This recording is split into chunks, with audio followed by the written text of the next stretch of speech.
Buongiorno a tutti, benvenuti da Avina. Comme le veut la tradition, on est fin de semaine, on vous propose un box. Nous sommes à l'aube du mois de juillet et chaque mois, on aime vous proposer un box thématique sur une découverte de région. On est là pour vous présenter aujourd'hui le box Scoperte del Mese du mois de juillet sur le thème de deux régions du nord-est de l'Italie qui ne sont pas très connues. En tout cas, c'est moins à la mode, on va dire, que d'autres régions d'Italie. On parle des régions du Friuli, Venezia Giulia et du Trentino. Ne pas confondre le Trentino Alto Adige puisque ce sont deux régions complètement différentes. Vous avez le Trentino et le Alto Adige.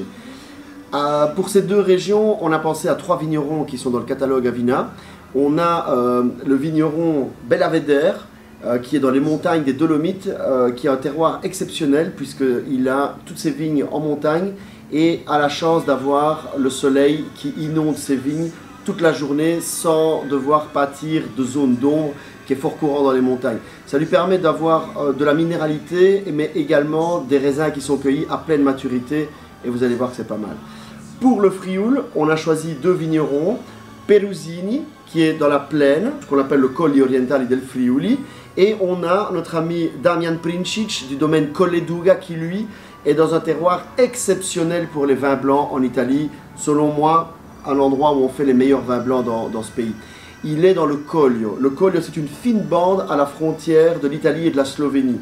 D'ailleurs, les consonances de nom de famille, Princic, ça vous en dit long sur l'origine. Ce coffret comporte 6 vins, 3 blancs et 3 rouges, puisqu'on est dans une belle terre de vin blanc, on s'est dit que pour une fois, on allait mettre un peu plus de blanc.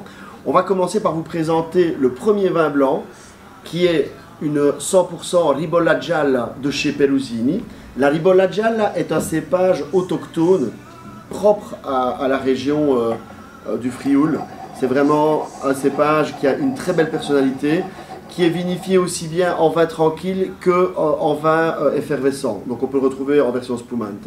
La Ribolla Gialla de chez Perusini, c'est un vin blanc sec avec un bouquet vraiment invitant sur le fruit, d'une grande délicatesse et d'une grande finesse.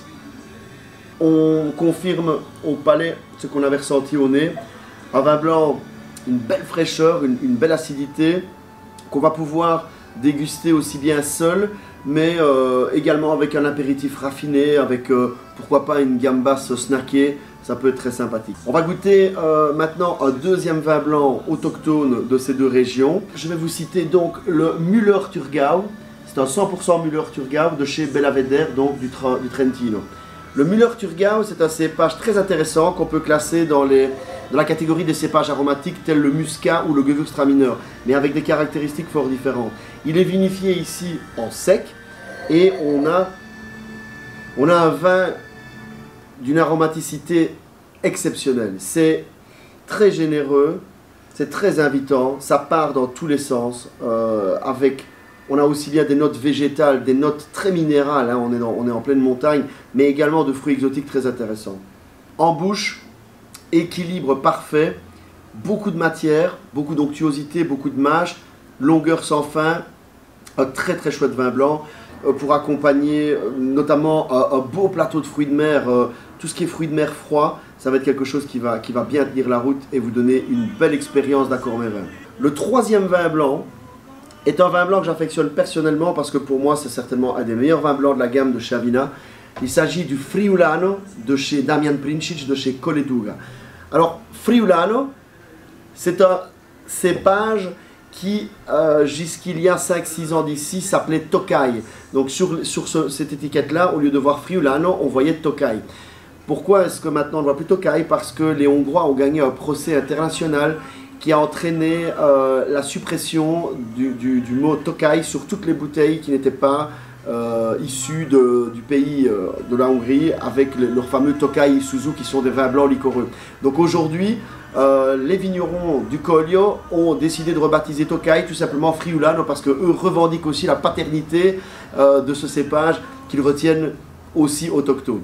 Avec ce vin blanc-là, on rentre dans une autre dimension, parce que c'est un vigneron qui travaille avec des extractions très longues. Il vinifie son blanc quasi comme un rouge, sans utilisation de barrique, mais ça veut dire qu'il va faire des macérations sur peau assez longues. On parle ici d'une 40aine de jours, et ça va donner énormément de structure et de puissance à ce vin. On le sent directement, on passe dans une autre catégorie. On est sur un vin d'une complexité, d'une force et d'une élégance sans pareil. En bouche, on a la confirmation de ce que je suis en train de vous raconter. C'est un vin blanc qui a beaucoup de tenue, qui a de la force en bouche, qui a de la longueur. C'est un vin blanc qu'on va pouvoir mettre sur des choses très élaborées. Et voilà, ça pourrait très bien se marier sur une table avec un bon risotto aux fruits de mer, une super linguine ou un super spaghetti au vongole avec une bonne dose d'ail dedans. C'est le genre de vin qui va prendre le dessus. Hein. On est sur un vin blanc, l'air de rien, qui fait 14 degrés. Voilà, parce qu'au niveau concentration et terroir, on peut avoir des vins de cette puissance-là. Donc un très beau vin blanc pour mettre sur une belle table. On va passer à la dégustation des rouges. En premier rouge, je vais vous présenter un Pinot Nero de chez Bellaveder. Donc Pinot Nero, cépage plutôt international, qu'on peut retrouver dans les terroirs qu'on connaît fort bien avec la France, aussi bien en Alsace qu'en Bourgogne. Maintenant ici, le Pinot Nero de chez Bellaveder, c'est un Pinot Noir qu'on va pouvoir comparer à des Pinots Noirs de Bourgogne. Parce qu'on a la même philosophie, on a beaucoup de fraîcheur. Voilà, on a d'abord un fruit merveilleux, invitant, on a envie d'aller croquer dedans. C'est un vin qui subit un petit travail sur le bois, mais assez léger, puisque 25% de la production va se retrouver dans des barriques neuves, tandis que 75% de la production va se retrouver dans des barriques de 2e, 3e et 4e passage. Tout ça pour une durée de 12 mois. Donc c'est pas un vin qui est marqué ce n'est pas un vin qui est marqué par le bois, c'est un vin qui est marqué par le fruit, l'élégance et la finesse. En bouche, la confirmation, hein, c'est un vin, lorsque le verre est terminé, on n'a qu'une envie, c'est de se resservir, parce que c'est léger, c'est fruité. C'est un peu plus bas en alcool pour un italien, il faut le citer. On est à 13 degrés, donc ça fait du bien des fois de boire un vin italien un peu plus léger. C'est vraiment très beau, c'est très élégant. Genre de vin qu'on pourrait placer avec un plat délicat, une viande blanche, une volaille bien préparée avec une sauce légèrement safranée par exemple, ça pourrait être très sympathique. On va passer à la dégustation d'un deuxième rouge, toujours du Trentino et toujours de chez Bellaveder, un cépage autochtone qui est très intéressant, qui s'appelle le Teroldego. Si on peut lui donner une paternité ou un lien de famille, ce serait un cousin du Syrah. Et on n'a aucun mal à le croire, puisque dès qu'on examine le verre, on a une robe complètement impénétrable. C'est un vin qui a beaucoup de profondeur, qui a beaucoup de générosité. Au nez, c'est un vin qui a beaucoup de chaleur, beaucoup d'opulence, très solaire. Attaqué en bouche, on retrouve cette chaleur, mais avec une belle acidité qui donne un bel équilibre fraîcheur-puissance au vin. Et alors ce qui marque, c'est surtout son opulence, sa mâche, sa souplesse. C'est vraiment un torrent de caresse comme vin rouge, c'est vraiment chouette. Le genre de vin que vous allez pouvoir mettre à table avec n'importe quelle pasta, un spaghetti au ragoût tout simplement. Le troisième vin rouge que nous allons vous présenter, et qui fait partie de notre box Coperte, c'est un cépage international que tout le monde connaît, le Merlot. Ici, c'est la cuvée Merlot Black Label de chez Perusini, qui est chez eux leur top vin rouge. Top vin rouge parce que le Merlot a vraiment un écrin naturel dans le frioul qui lui permet de s'exprimer de manière vraiment étonnante. Alors, ce vin rouge, le Merlot Black Label, c'est un vin rouge qui subit un élevage de 12 mois en barrique de chêne français neuf. Donc l'objectif est clair, c'est montrer que dans le frioul, on peut faire des très bons pomerolles également, voire mieux. Alors, ici on a clairement un vin où au niveau du bouquet, ça part dans tous les sens. On a des touches de tabac, on a des notes chocolatées, on a des notes de caramel.